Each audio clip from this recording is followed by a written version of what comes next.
انہوں نے آپ کے حق میں ایک بڑا فیصلہ دیا، مخصوص سیٹوں والا بہت بڑا فیصلہ دیا، جرأت مندانہ فیصلہ دیا۔ اس کا مطلب یہ ہے کہ آپ اسٹیبلشمنٹ کی باتوں میں آ کر پاکستان کی عدلیہ کا سر کچل دیں گے، اور امید یہی ہے کہ عمران خان کی جانب سے بھی یہی کہا جائے گا کہ یہ جعلی لوگ ہیں، یہ فراڈیے لوگ ہیں، ہم ان کی ترامیم پر ووٹ نہیں کریں گے۔ اور ہو سکتا ہے کہ یہ عمران خان کو منانے کی کوشش کریں، بیرسٹر گوہر جیسے لوگ جھوٹی کہانیاں سنانے کی کوشش کریں۔ اس لیے سلمان اکرم راجہ جو کہ سچ بولتے ہیں، ان کے رستے میں رکاوٹ بن سکتے ہیں۔ صاحبزادہ حامد رضا کی اپنی ہی ایک پہچان ہے، کسی پارٹی کے وہ محتاج نہیں ہے، تو وہ بھی کوئی غلط بیانی نہیں کریں گے، اس لیے بھی ان سے ملاقات نہیں کروائی جا رہی۔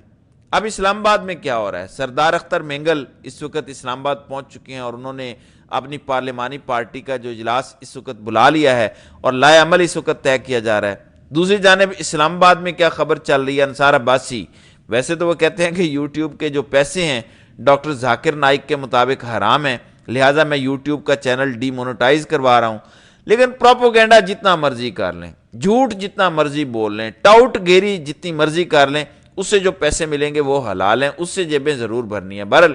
ان کی جانب سے آج ایک آرٹیکل، ایک خبر دی گئی، وہ یہ کہتے ہیں کہ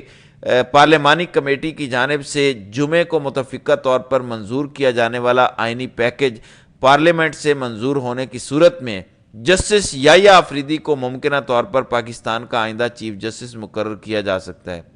صرف انصار عباسی ہی نہیں، نون لیگ اور ان سے تعلق رکھنے والے صحافی اور مختلف ایکٹیوسٹ اور مختلف ٹاؤٹس،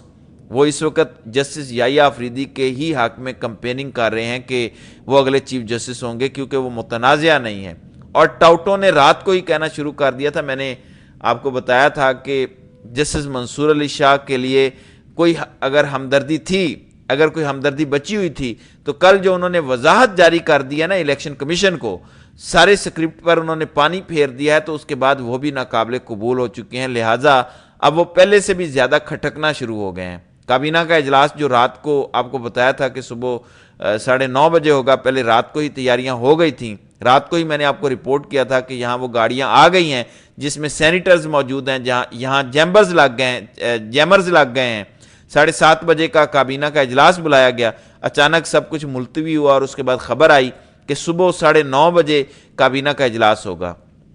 ابھی اس وقت بھی اجلاس لیٹ ہے، یعنی ٹائم ایکسٹینڈ کیا جا رہا ہے۔ رات کو مولانا فضل الرحمان کی جانب سے پی ٹی آئی کا وفد نکلا، تو اس کے بعد بلاول بھٹو رات کو 1:15 بجے مولانا کے گھر پہنچے، ان کے ساتھ میئر کراچی مرتضیٰ وہاب بھی تھے، اور جب وہ مولانا کے گھر سے نکل رہے تھے، انہوں نے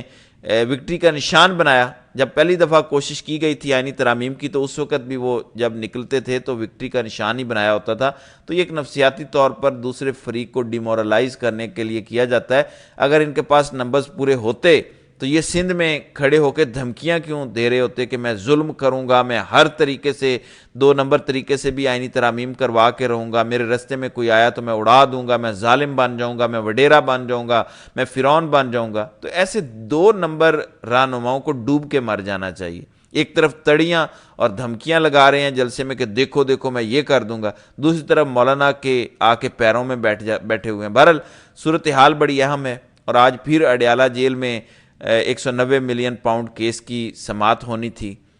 جج ناصر جاوید رانا نے کرنی تھی، اور آج اڈیالہ جیل میں یہ سماعت نہیں ہوئی، جوڈیشل کمپلیکس میں ہوئی، اڈیالہ میں نہیں ہوئی۔ بتایا جا رہا ہے کہ سیکیورٹی تھریٹ کو ایکسٹینڈ کر دیا گیا ہے، یعنی جب تک یہ آئینی ترمیم نہیں ہوگی تب تک آپ یوں ہی سمجھیں کہ سیکیورٹی تھریٹ ہی چلتا رہے گا، اس کو ہی ایکسٹینڈ کیا جاتا رہے گا۔ اور اب سماعت ہوئی جوڈیشل کمپلیکس میں، پی ٹی آئی کی جانب سے کہا گیا کہ خان کو ویڈیو لنک کے ذریعے آپ پیش کر لیں اور کوئی حل نکالیں، سماعت کر لیں۔ تو جج ناصر جاوید رانا نے اب 22 اکتوبر تک سماعت ملتوی کر دی ہے، اور ساتھ یہ بھی کہا ہے کہ آپ درخواست دے دیں ویڈیو لنک والی، اس کو بھی ہم دیکھ لیں گے۔ لہٰذا ساری عدلیہ اور سارا سسٹم اس وقت میں نہیں نظر آ رہا ہے۔